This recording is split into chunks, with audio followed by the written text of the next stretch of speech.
Rugby World Cup, the first 8 games are in the bag. It's not really rounds in the Rugby World Cup, but today's game, which has Russia playing its second game, is kind of a natural marker for the first stanza of the Rugby World Cup to come to a conclusion. Most of the teams have played. Still nothing from Samoa, Canada, USA, or Uruguay, but they will get underway very shortly. And this is how things are standing at the moment. For the most part, I would say the fact that Ireland, England, and Wales are on top is probably no huge surprise in their pool. The fact that Italy is on top of Pool B above the All Blacks and the Springboks is a little unusual looking, but they have played only Namibia thus far, so still very early days, so these tables will definitely shuffle around a fair bit as things go on. If you guys have been playing Superbru as well, I've got the pool for that. This week is kind of the natural cut-off peak for part for like round one, so I'll be doing my video for the roundup on my picks on Patreon probably later today. But yeah, this is how things are looking. I'll go over some of the key performance indicators for some of the teams and for some individuals as well. And you guys can let me know your thoughts. So we'll start with teams. Tackling percentage, kind of no surprise that Ireland are the best team from the first round of the Rugby World Cup with a tackling percentage of 94% against Scotland. Their defence was absolutely suffocating. The Scottish attack, which has so many attacking threats, just could not catch a break, and the Irish were just absolutely all over them. So 94% for them. But actually, France and Scotland were both at 90% as well. So the Scots didn't miss a whole lot of tackles, but there were a few times when the Irish guys, just so close to the line, could not be stopped. So excellent performance from them. On the other side of the coin, lowest tackle percentage, you have Russia, who tackled at 67% against Japan, and South Africa, who tackled at 68% against the All Blacks. So kind of costly for those two teams. Defenders beaten, so looking at what they did with the ball, kind of not surprisingly that Japan had the best of that, playing Russia, whose tackle percentage was so low, with 48 defenders beaten in that game. But actually, likewise, Australia had 40 plus in their game, so credit to them for a bit of attacking flair. The fewest defenders beaten, Scotland, up against that Irish defence, only 8 defenders beaten for the whole game.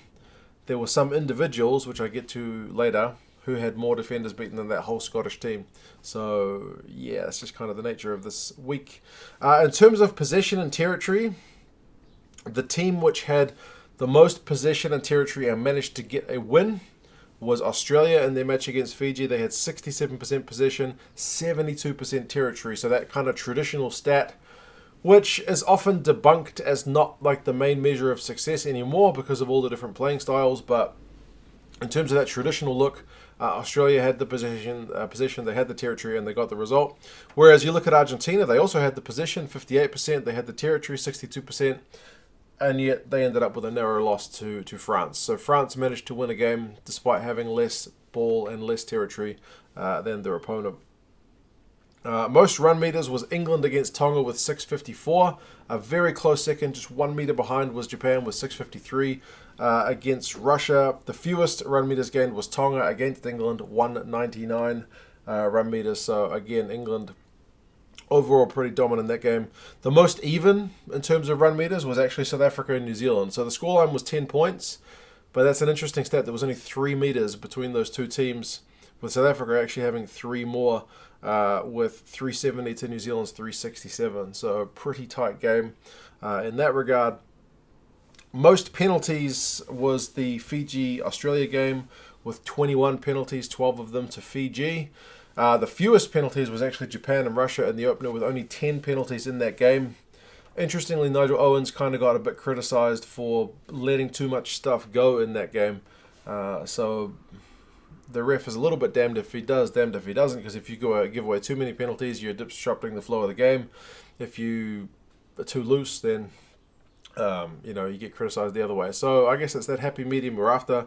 And actually, the average was 16 penalties over that game. So most of the games were kind of in that medium zone. But The most lopsided count was actually France against Argentina.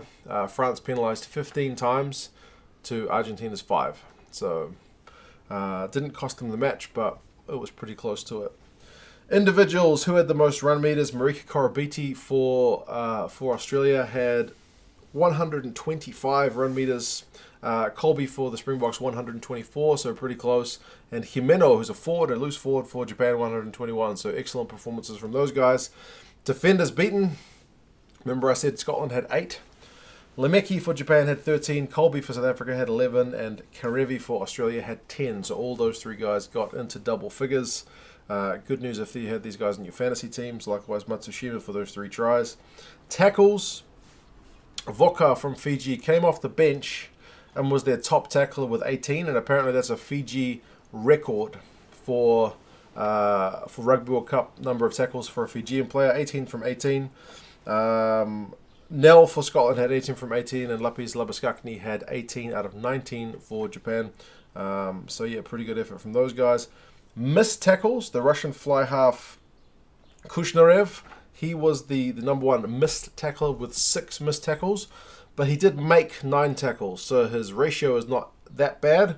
Whereas you look at Nakamura for Japan, he made 6 and missed 5, so his ratio doesn't quite look as healthy, even though he missed 1 fewer tackle. But if you're getting into the ratios, I mean, Daly from England had none from 2, which is 0%, and Barrett from New Zealand, that's Bowden, 1 from 5, so he made the 1, missed 4. Not ideal. But I guess if you're fullback, it's often you're put in that kind of situation where you're going to have to make a tough tackle. But yeah, those are the key stats, I would say, from the teams which we've seen play so far. Most of the teams you would kind of give a middling pass. I guess if we start with Japan, they were expected to beat Russia pretty comfortably. They did so, but they didn't exactly blow them out of the park. Russia got a couple of tries. Was it 2 tries or trying a penalty? Trying a penalty. So they held themselves up pretty well. So they didn't disgrace themselves. So you'd kind of give both sides a pass. Second game, Australia was expected to beat Fiji. Fiji were expected to be competitive. That's what happened. So you would give both sides a pass. New Zealand, again, were slight favourites going into that match against South Africa. They beat them by 10 points. So neither side was disgraced. They both had good moments. You'd probably give both a pass. France, Argentina was always going to be close and ended up being a 2-point game. It'd be hard to give Argentina a fail, despite the fact that it's made it pretty hard for them now to get into the quarters. They're not dead and buried yet after 1 game, but they've made lives a bit harder for themselves. But still, you'd probably pass both teams. England, again, they were expected to really mop the floor with Tonga. They got a comfortable win. Tonga didn't get disgraced. You'd give both a pass. It's mainly only that Ireland and Scotland game where you would say Ireland deserved more than a pass. That's kind of like an excellence thing for them, a top 80-minute performance. Scotland, really disappointing. You'd give them a fail and say, if you're the teacher, I expect better kind of thing. It wasn't a very encouraging performance from Scotland. Italy, again, job done against Namibia. No real eyebrows raised about a victory by that margin, but they got the victory bonus point. Namibia scored a few tries, didn't disgrace themselves, so pass. And Wales, Georgia, if you were saying Wales first half, you would say, man, that's excellent. Second half, it was even, so you would say that's not the best. Opposite is true for Georgia. First half was total fail. Second half very encouraging. So overall, you'd probably say both probably get a decent pass. But yeah, that's the opening round of the Rugby World Cup. If you haven't joined the Superbru pool, do so. I think you can still join in if you're in other pools. I'm not sure if it lets you make retrospective picks or it does it randomly. I don't think so, but check it out anyway. It is a bit of fun. And yeah, for you guys on Patreon, I'll be doing the video analysing where I went right and wrong with my picks and who's top of the pool and whatnot for my Superbru a wee bit later. But yeah, you guys let me know your thoughts and I'll talk to you again soon. See you later.